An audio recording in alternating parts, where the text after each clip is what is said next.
হরে কৃষ্ণ। পুরুষোত্তম যোগ শ্লোক ৮। শরীরং যদবপ্নতি যচ্চাপুৎক্রামতীশ্বর গৃহীতৈতানি সংজাতি বায়ুর্গন্ধা নিবাসন।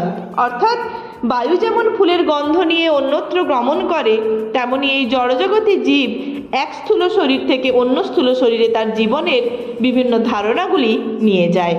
এখানে জীবকে ঈশ্বর বা তার দেহের নিয়ন্তা বলে সম্বোধন করা হয়েছে।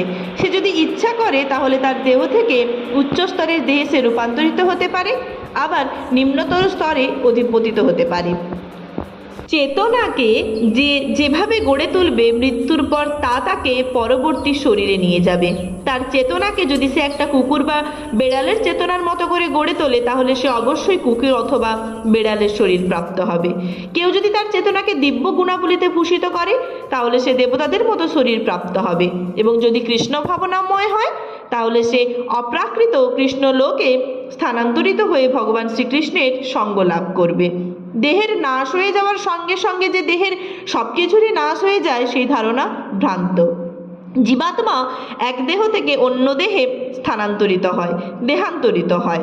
তার বর্তমান শরীর ও বর্তমান কার্যকলাপগুলি তার পরবর্তী শরীরের পটভূমি।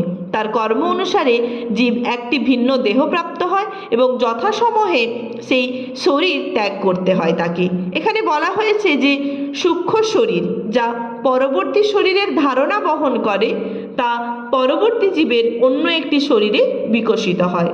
এক দেহ থেকে অন্য দেহে দেহান্তরিত হবার এই পন্থা এবং দেহের এই সংগ্রামকে বলা হয় কর্ষণ বা জীবন সংগ্রাম। আপনাদের এই শ্লোকের তাৎপর্য এবং অনুবাদ কেমন লাগলো অবশ্যই কমেন্ট করে জানাবেন। রাধে রাধে। সবাই ভালো থাকবেন, সুস্থ থাকবেন।